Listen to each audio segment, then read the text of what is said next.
Next आता है हमारा हाई फाउलर पोजीशन, ठीक है, 90 डिग्री या फिर 80 टू 90 डिग्री, ठीक है। हेड ऑफ द बेड कितना एलिवेट होगा, 80 टू 90। इसमें हम नॉर्मली क्या होता है, एनजी इंसर्शन में हम हाई फाउलर पोजीशन यूज़ कर सकते हैं, ठीक है। नेक्स्ट आता है सीवियर, अगर उसको रेस्पिरेटरी डिफिकल्टी हो रही है, रेस्पिरेटरी डिस्ट्रेस हो रहा है, तो हम इसमें हम कौन सी पोजीशन देंगे, हाई फाउलर पोजीशन देंगे, ठीक है।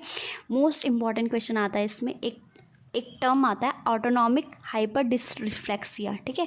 इस वाली कंडीशन में क्या देंगे, हाई फाउलर देंगे। अब ये कौन सी कंडीशन होती है, हमारी T6 होती है, ठीक है। इंजरी हो गई जो स्पाइनल कॉर्ड वाली होती है, हमारी जो T6 होती है, T6 एरिया पे अगर इंजरी हो गई तो बीपी क्या होता है, सडनली क्या हो सकता है, इंक्रीज़ हो गया, ठीक है। बीपी क्या होता है, सडनली इंक्रीज, क्योंकि स्पाइनल शॉक हो जाता है, बीपी सडनली इंक्रीज हो जाता है, तो पेशेंट को हमने सीधा कौन सी पोजीशन देनी, हाई फाउलर पोजीशन देनी है, ठीक है, ताकि बीपी क्या हो सके, रिड्यूस हो सकते हैं। अगर बहुत टाइम तक ब्लैडर भी डिस्टेंडेड है, तो ब्लैडर भी डिस्टेंडेड है तो क्या होगा, हमारी नर्व इम्पल्स जो होती है वो हमारी क्या होती है, ब्लैडर जो कनेक्ट होती है हमारी स्पाइनल से, तो उससे भी क्या हो सकता है, हमारा ऑटोनॉमिक हाइपर डिस्रिफ्लेक्सिया होता है। तो उस कंडीशन में क्या होता है, हमारे को पोजीशन कौन सी देनी है, हाई फाउलर पोजीशन देनी है हमको, ठीक है।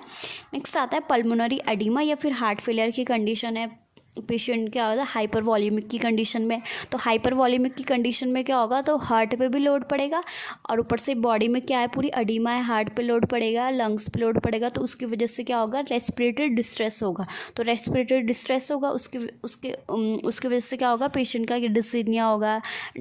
तो उस कंडीशन में कौन सी पोजीशन देंगे हम, हाई फाउलर कंडीशन देंगे। मतलब जिस भी कंडीशन अगर पेशेंट का रेस्पिरेटरी डिस्ट्रेस हो रहा है, कोई भी कंडीशन है, हार्ट फेलियर की कंडीशन है, पल्मोनरी एडिमा हो रखा है, बॉडी में हाइपरवोलेमिया की कंडीशन हो रखी है, ठीक है, तो उसमें हम कौन सी पोजीशन देंगे, हाई फाउलर पोजीशन देंगे, ठीक है। नेक्स्ट पोजीशन आती है, इंपॉर्टेंट पोजीशन आती है टेंडरबर्ग पोजीशन। टेंडरबर्ग पोजीशन, क्लाइंट क्या होगा, बैक में लेटा हुआ होगा with the head lower than the foot, foot क्या होगा, हेड क्या होगा, लोअर देन द फुट, और फुट एंड कितना होगा, 30 से 45 डिग्री पे होगा, ठीक है।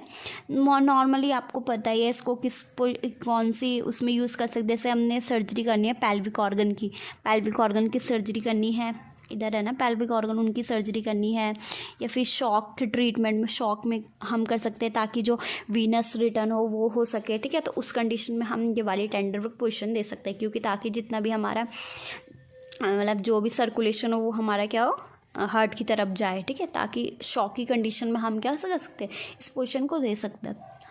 नेक्स्ट आता है हाइपोटेंशन को ट्रीट करने के लिए भी दे सकते हैं हम, ठीक है, पोस्टीरियर ड्रेनेज को प्रमोट करने के लिए भी दे सकते हैं हम टेंडरबर्ग पोजीशन। नेक्स्ट आता है हमारा कॉर्ड प्रोलैप्स, ठीक है। कॉर्ड प्रोलैप्स में हमारे दो पोजीशन दे सकते हैं, फिर टेंडरबर्ग दे सकते हैं, फिर नी चेस्ट दे सकते हैं, ठीक है। तो टेंडरबर्ग भी दे सकते हैं, कॉर्ड प्रोलैप्स का मतलब क्या हो सकता है, जो हमारी कॉर्ड होती है, अम्बिलिकल कॉर्ड होती है, वो क्या होती है, वेजाइनल से वो प्रोलैप्स हो जाती है, बाहर निकल जाती है, तो उस कंडीशन में हम टेंडरबर्ग पोजीशन देंगे ताकि वो क्या सके, मतलब वो पोजीशन अपनी पोजीशन में जा सके, ठीक है। रिवर्स टेंडरबर्ग क्या उल्टा है, यानी हेड एंड क्या होगा हमारा ऊपर साइड होगा और फुट एंड क्या होगा हमारा नीचे साइड होगा, ठीक है। पेशेंट क्या होगा, client lying on a back with the head and upper होगा, ठीक है। GERD gastro oesophageal reflux disease, इसमें क्या होता है, हमारा जो गैस्ट्रिक कंटेंट होता है वो हमारा क्या होगा, जो स्टमक से क्या होता है, ईसोफेगस की तरफ जाता है, ठीक है। तो इससे क्या होता है, हमारा एसिडिटी या फिर हार्टबर्न की कंडीशन होती है। तो इसमें इसमें हम कौन सी पोजीशन देंगे, रिवर्स टेंडरबर्ग देंगे, ताकि क्या हो सकता है, उसका स्टमक एम्प्टी हो सके, ठीक है। नेक्स्ट पोजीशन आता है हमारा नी चेस्ट पोजीशन, ठीक है। इसमें हमारा दो पोजीशन आती है, जेन्यूपेक्टोरियल या फिर नी एल्बो पोजीशन, ठीक है। फर्स्ट पढ़ेंगे हम नी एल्बो पोजीशन कौन सी होती है, जैसे मुस्लिम प्रेयर पोजीशन वो भी बोल सकते हैं हम इसको। इस पोजीशन को हम यूज़ करते हैं लैमिनेक्टमी, ठीक है। लैमिनेक्टमी जो सर्जरी होती है, लैमिना आपने पता होगा स्पाइन में प्रेजेंट होता है, लैमिना पार्ट होता है, अगर उसको हमने रिमूव करना है, लैमिनेक्टमी करनी है, तो उसमें हम कौन सी पोजीशन दे सकते हैं, नी एल्बो पोजीशन, ठीक है। नेक्स्ट आता है जेन्यूपेक्टोरल पोजीशन, हम मोस्टली कौन सा करते हैं, सिग्मोइडोस्कोपी में करते हैं। सिग्मोइड कोलोन जो होता है हमारा, उसका स्कोपी मतलब उसका विजुलाइजेशन के लिए हम यूज़ करते हैं, ठीक है। नेक्स्ट आता है हमारा रेक्टल एग्जामिनेशन में भी हम कर सकते हैं। कॉर्ड प्रोलैप्स मैंने आपको बताया था अभी, ठीक है। कॉर्ड प्रोलैप्स में भी कर सकते हैं। कॉर्ड प्रोलैप्स में हमने कौन सी कंडीशन पढ़ी थी, हमने टेंडर पे पोजीशन में भी यूज़ कर सकते हैं अगर अम्बिलिकल कॉर्ड प्रोलैप्स हो जाए, ठीक है। और मोस्ट इंपॉर्टेंट आता है tetralogy of Fallot. Tetralogy of Fallot में कौन हमारा पेशेंट होता है, वो क्या होता है, हमारा साइनोज्ड होता है, क्योंकि उसमें क्या होता है, mixing of the deoxygenated blood क्या होता है, मिक्स हो जाता है हमारा ऑक्सीनेटेड ब्लड के साथ, ठीक है। तो उस कंडीशन में क्या देते हैं हम उसको नी चेस्ट पोजीशन दे सकते हैं, ठीक है। नेक्स्ट आता है रेट्रोवर्टल यूट्रस, आता है पोस्टपार्टम एक्सरसाइज में भी हम क्या सकते हैं, नी चेस्ट पोजीशन दे सकते हैं। जैक नाइफ पोजीशन या फिर क्रैक से पोजीशन, क्रैक से या फिर आपने जो प्रोनाउंस करना है क्रैक से पोजीशन, ठीक है। जैक नाइफ पोजीशन में क्या होगा, मैंने आप फिगर बना रखा है, हेड ऐसे होगा, ये स्पाइनल एरिया, उसके बाद मतलब जो हमारा बैक वाला एरिया होगा वो अपर होगा, हेड और फुट वाले एरिया नीचे के होंगे, ठीक है। क्लाइन लाइन प्रोन, ठीक है, प्रोन में लेटा हुआ है, head and foot lower than the hip, hip से क्या होगा, हेड भी नीचे होगा और फुट का एरिया भी नीचे होगा।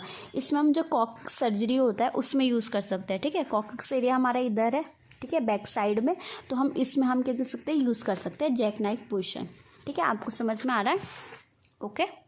नेक्स्ट पोजीशन आता है, इंपॉर्टेंट पोजीशन आती है वॉल्चर पोजीशन, ठीक है। वॉल्चर पोजीशन का मतलब पेशेंट सुपाइन लेटा हुआ है और उसके पैर क्या है, नीचे की तरफ है और ये इसका बेड है, ठीक है।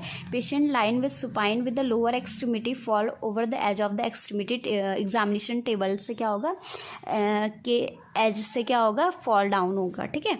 और इसमें हम यूज़ कर सकते हैं, जैसे ब्लीच प्रेजेंटेशन है, ब्लीच डिलीवरी हो रही है पेशेंट की, ठीक है, उसमें यूज़ कर सकते हैं।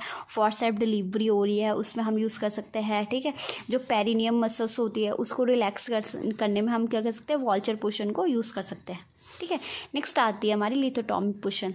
लिथोटॉमी पोजीशन या फिर लिथोटॉमी पोजीशन ये बहुत इंपॉर्टेंट पोजीशन है, ठीक है। इससे भी बहुत सारे क्वेश्चन आते हैं। इसमें क्या होगा, क्लाइंट क्या होगा, lying on the back with the knee and thighs flex at 90 degree. इसमें क्या होगा, थाइज और नी फ्लेक्स्ड होंगे 90 डिग्री में। मैंने आपको बता रखा है ये सारी की सारी हमारी जो लेबर रूम में होती है, ये मोस्टली जो सर्जरी डिलीवरी में ये वाली पोजीशन यूज़ होती है, ठीक है। इसमें क्या होगा, लेग उसके अबडक्टेड होंगे एंड क्या होगा, जो उसके लेग्स होंगे, ठीक है, वो अबडक्टेड होंगे। अबडक्टेड मतलब बॉडी से थोड़ा सा दूर होंगे, ठीक है। और फुट जो होंगे, जो यहाँ पे जो उस पे बेड पे बनाए रहते हैं ना स्टैंड टाइप के, उसमें होंगे, ठीक है। और यहाँ पे उसका पिलो होगा, ठीक है।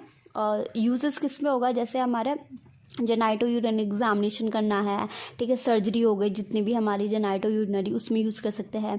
डिलीवरी नॉर्मल अगर वेजाइनल डिलीवरी हो रही है उसमें हम लिथोटॉमी पोजीशन दे सकते हैं। गायनोलॉजिकल एग्जामिनेशन, जितने भी गायनोलॉजिकल एग्जामिनेशन होता है उसमें कर सकते हैं। सर्जरी होती है जितनी भी, तो उसमें हम लिथोटॉमी पोजीशन दे सकते हैं, ठीक है। इंपॉर्टेंट पोजीशन है, इससे भी बहुत सारे फिगर वगैरह और ये पोजीशन भी पूछी जाती है, ठीक है। नेक्स्ट आता है हमारा, ये भी इंपॉर्टेंट पोजीशन है हमारी, रोज पोजीशन। रोज पोजीशन मैंने आपको इससे पहले भी पढ़ाई है, कौन सी टॉपिक में, ठीक है। आप बताना मुझे रोज पोजीशन क्या होती है। और इसका दूसरा नाम है स्निफिंग पोजीशन, ठीक है। स्निफिंग पोजीशन, रोज पोजीशन, ठीक है। इसमें क्या होगा, हाइपर एक्सटेंशन होगा हमारा नेक का, नेक पूरा हाइपर एक्सटेंशन होती है, ठीक है। इसमें हम कौन से मतलब कौन से उसमें यूज़ कर प्रोसेसर में यूज़ करते हैं, जैसे हम ईटी ट्यूब इंटूबेट कर रहे हैं, पेशेंट को एंडोट्रेकियल ट्यूब लगा रहे हैं, ठीक है, इंटूबेशन कर रहे हैं, ईटी ट्यूब लगा रहे हैं, तो उसमें हम क्या होगा, उसका नेक पूरा क्या होंगे, हाइपर एक्सटेंड करेंगे। नेक्स्ट आता है ट्रैकेस्टोमी में भी हम करते हैं, मैंने आपको पढ़ाया था ट्रैकेस्टोमी में। उसके बाद आता है थायरॉयडेक्टमी हो गया, टॉन्सिलेक्टमी हो गया, एडिनेक्टमी हो गया, जितने भी हमारी नेक की जितनी भी सर्जरी होती है उससे लगा लो, उसमें हम कौन सी पोजीशन यूज़ कर सकते हैं, रोज पोजीशन यूज़ करते हैं या फिर स्निप पोजीशन यूज़ करते हैं, ठीक है। नेक्स्ट आता है हमारा फ्रॉक पोजीशन। फ्रॉक पोजीशन हमारी जो कंगारू मदर केयर होती है उसमें हम बेबी को कौन सी पोजीशन देते हैं, फ्रॉक पोजीशन, ये आपने पढ़ी होगी पीडियाट्रिक में। नेक्स्ट आते हैं इंपॉर्टेंट पॉइंट्स पढ़ते हैं हम उससे रिलेटेड, पोजीशन से रिलेटेड, ठीक है। क्वेश्चन आता है कौन कौन सी उसमें हमने क्या करना है, एक्सट्रीमिटी को एलिवेट करना है। बहुत सारे क्वेश्चन ऐसे आते हैं कि जिसमें हमको एक्सट्रीमिटी को एलिवेट करना होता है, फिर पेशेंट को पोजीशन देता होता है एलिवेशन का, ठीक है। स्किन ग्राफ्ट अगर कर रखा है तो एलिवेट करेंगे उस पार्ट को, ठीक है। वेरिकोज वेन में आपको पता ही है, उसका वीनस रिटर्न के लिए हम उसको क्या करेंगे, एलिवेट करेंगे ताकि उसका वीनस रिटर्न प्रॉपर हो सके। फ्लेवाइटिस में भी क्या करेंगे, हम एलिवेट करेंगे। टोटल हिप रिप्लेसमेंट में कैसे देना है, avoid extreme internal and external rotation. अगर उसका हिप रिप्लेसमेंट हो रखा है तो हमने उसको क्या करना है, इंटरनल और एक्सटर्नल रोटेशन को क्या करना है, सबसे पहले तो अवॉइड करना है, ठीक है। अवॉइड करना है एडक्शन। एडक्शन मतलब बॉडी की तरफ, जैसे मैंने तो ऐसे ही याद करा था, जैसे नॉर्मली खेलने वाली गुड़िया होती है उसके हम हाथ पैर जोड़ के और तोड़ के लगाते हैं ना, तो उसमें अगर हम एडक्शन करेंगे, एडक्शन मतलब बॉडी की तरफ ऐसे करके ले जाएंगे तो उसका जो सॉकेट है उसका हिप जॉइंट का, वो क्या होगा, उसका टूट जाएगा, वो बाहर निकल जाएगा। तो इसमें इसलिए हम उसको अवॉइड करेंगे, ठीक है। थोड़ा सा उसको क्या करेंगे, स्लाइटली अबडक्शन करेंगे, थोड़ा सा बॉडी से ऐसे दूर की तरफ ले जाएंगे ताकि वो अपने सॉकेट जॉइंट पे अच्छे से लग जाए, ठीक है। तो इस मैंने ऐसे करके इसको लर्न करना था, आप भी कर सकते हो, ठीक है। तो टोटल हिप रिप्लेसमेंट में हमने क्या क्या चीज़ें अवॉइड करनी है और क्या चीज़ करना है, ठीक है। सबसे पहले तो उसको एक्सट्रीम इंटरनल और एक्सटर्नल, बार बार इंटरनल और एक्सटर्नल रोटेशन नहीं करना है। सेकेंड, उसको एडक्शन नहीं करना है। एडक्शन करेंगे बॉडी की तरफ ले जाएंगे तो जो सॉकेट जॉइंट है उससे रिमूव्ड हो जाएगा। थर्ड आता है, उसको कौन सी पोजीशन देनी है, अबडक्शन पोजीशन देनी है, थोड़ा सा बॉडी से स्लाइटली दूर ले जाना ताकि वो सॉकेट जॉइंट में अच्छे से बैठ सके, ठीक है। और ये भी क्वेश्चन आता है कि इसको फ्लेक्शन भी अवॉइड करना है हमने हिप रिप्लेसमेंट की सर्जरी में, ठीक है। नेक्स्ट आता है हमारा स्पाइनल कॉर्ड की इंजरी अगर हो रखी है, ठीक है। स्पाइनल कॉर्ड की इंजरी पेशेंट अगर कोई पेशेंट है अगर कार एक्सीडेंट में मिल गया या फिर कोई भी कंडीशन में हो गया, उसका स्पाइनल कॉर्ड में कोई सी भी इंजरी हो रही है, तो सबसे पहले सर्वाइकल कॉलर लगाएंगे ताकि वो पूरा इमोबिलाइज हो सके, ठीक है। लॉग रोल आपको पता होगा, इसमें 3 and 4 नर्स की नीड होती है। पूरा लॉग रोल जो आपने देखा होगा, ये अलग टॉपिक है, मैं आपको बताऊंगी लॉग रोल क्या होता है। बिल्कुल भी हमने मोबिलाइज नहीं करना है, ठीक है। और फॉरवर्ड बेंडिंग को अवॉइड करना है। इसमें क्लाइंट को सुपाइन और स्पाइनल बैकबोर्ड, जो लैमिनेक्टमी में क्या होता है, जो लैमिना पार्ट होता है हमारा उसका स्पाइन का, ठीक है, उसमें क्या करते हैं, उस सर्जरी के बाद हम भी लॉग रोल हम यूज़ कर सकते हैं, ठीक है। लॉग रोल यूज़ करना है हमने, ठीक है। स्ट्रेट बैक चेयर हम उसको यूज़ कर सकते हैं पेशेंट को, उसका जो हमेशा जो उसका बैक होता है वो स्ट्रेट रखना है हमने, वो बैंड वगैरह बिल्कुल नहीं होना चाहिए। नेक्स्ट आता है हमारा लोबैक्टमी या फिर न्यूमोनेक्टमी, ठीक है। इसका मतलब क्या होता है, जो हमारा लंग्स का पार्ट होता है, न्यूमो का मतलब हमेशा आपको पता है लंग्स से रिलेटेड होगा, और उसके लोबैक्टमी का मतलब उसका जो लंग्स में जो लोब्स प्रेजेंट होता है अगर उनको रिमूव करना है तो हमेशा हमने क्या करना है, उसको पेशेंट को ऑपरेटिव साइड में उसको पोजीशन देनी है, फिर अफेक्टेड साइड में पोजीशन देनी है, ठीक है। समझ में आया आपको, ठीक है। अगर हेमरॉयड एक्टमी हो गया, हेमरॉयड को अगर रिमूव करें तो हम इसमें कौन सी पोजीशन देंगे, लिटरल पोजीशन देंगे, ठीक है। अब मैं समराइज़ करती हूँ हमने क्या क्या पढ़ा है, ठीक है। सबसे पहले हमने पढ़ा सुपाइन पोजीशन हम क्या कर सकते हैं, क्यों यूज़ करते हैं, बाउल स्कल्टेशन में करते हैं और मेल कैथराइजेशन में करते हैं, मोस्ट इंपॉर्टेंट हमने यही पढ़ा है। नेक्स्ट हमने डॉर्सल रिकम्बेंट किस में पढ़ा है, फीमेल कैथराइजेशन में पढ़ा है, ठीक है। उसके बाद नेक्स्ट हमने क्या पढ़ा है सेमी फॉरवर्ड 30 डिग्री पे, आपको याद होगा मेस्टेक्टमी हो गया, एनजी फीडिंग हो गया या फिर सक्शनिंग हो गया, ठीक है। सुप्राटेंटोरियल जो सर्जरी होती है, क्रेनोटमी सारी की सर्जरी होती है वो सेमी फाउलर में होगी, ठीक है, एक्सेप्ट इंफीरियर वाली, ठीक है। हाइपोफाइसेक्टमी हो गया, ब्रोंकोस्कोपी में भी कर सकते हैं, कार्डियक कैथराइजेशन में भी सेमी फाउलर देंगे। नेक वेन का अगर हम विजुलाइजेशन करना है, जैसे कैरोटिड वेन होता है, उसमें भी हम सेमी फाउलर देंगे, ठीक है। कैटरेक्ट सर्जरी में भी हम सेमी फाउलर पोजीशन देंगे, ठीक है। जेवीपी जो होता है हमारा जुगुलर वेन प्रेशर हो गया, ठीक है, इसको हम बोलते हैं एंगल ऑफ फ्लॉबिस, ठीक है, या फिर एक्सटर्नल एंगल बोलते हैं। इस एंगल मतलब अगर हमको इसको भी चेक करना है तो हम सेमी फाउलर पोजीशन देंगे, ठीक है।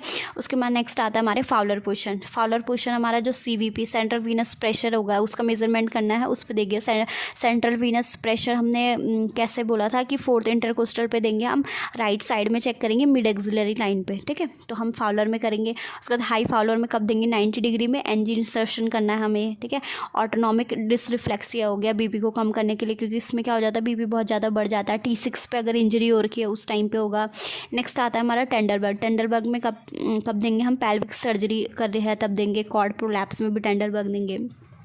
नेक्स्ट आता है हमारा रिवर्स टेंडरबर्ग। रिवर्स टेंडरबर्ग का उल्टा होगा GERD, gastro oesophageal reflux disease हो गया, हार्ट बर्न को डिक्रीज करने के लिए। नेक्स्ट आता है हमारा नी चेस्ट पोजीशन। नी चेस्ट पोजीशन कब देंगे हम, सिग्मोइडोस्कोपी हो गया, टॉफ टाइट्रोलॉजी ऑफ पैलेट हो गया, और रेक्टल एग्जामिनेशन में क्या देंगे हम, नी चेस्ट पोजीशन देंगे। नेक्स्ट आता है नी एल्बो पोजीशन। नी एल्बो जो हमारा मुस्लिम प्रेयर पोजीशन होती है वो हमारा किस में देंगे, लैमिनेक्टमी में देंगे, ठीक है। लैमिनेक्टमी मतलब रिमूवल करने के लिए, ठीक है। उसके बाद जैक नाइफ पोजीशन या फिर क्रैक से पोजीशन। जैक नाइफ पोजीशन कब देंगे हम, कॉक्स की जो सर्जरी होते हैं उसमें देंगे, ठीक है। उसका नेक्स्ट आता है वॉल्चर पोजीशन। वॉल्चर पोजीशन आपको पता ही होगा किस में देंगे हम, इसमें ब्रीच और फोर्सेप डिलीवरी हो रखी है उसमें देंगे, मतलब ब्रीच प्रेजेंटेशन में देंगे। उसके बाद मुस्लिम प्रेयर का मैंने आपको बताया था, लेमिनेक्टमी। उसके बाद आता है मोस्ट इंपॉर्टेंट आता है जितने भी वेंटिलेटर वाले पेशेंट होते हैं, जैसे वेंटी पे पेशेंट है, ठीक है, उस पर हम कौन सी पोजीशन देंगे, तो semi recommend position, semi recommend मतलब सेमी फॉलोअर पोजीशन देंगे 30 डिग्री वाला, ठीक है। उसके बाद किडनी ऑपरेशन हो गया, पेशेंट की किडनी की ऑपरेशन होंगे तो इसमें कौन सी पोजीशन देंगे हम, lateral position of extension, patient को एक्सटेंशन पे रखना है और लेटरल पोजीशन देना है, ठीक है। ये समराइज़ हो गया आपका पूरा का पूरा पोजीशन से, ठीक है। तो इस पोजीशन भी बहुत इंपॉर्टेंट, मतलब बहुत सारे 1-2 क्वेश्चन आ ही जाते हैं नॉट सेट में पोजीशन से रिलेटेड, ठीक है। तो अच्छे से आपने पढ़ाई करना है। अगर आपको कोई भी उसमें अगर दिक्कत होती है, कोई भी आपको समझ में नहीं आ रहा, तो आपने क्या करना है, कमेंट करना है, ठीक है। थैंक यू स्टूडेंट, पढ़ते रहना, ठीक है। All the best for your not set exam. Thank you.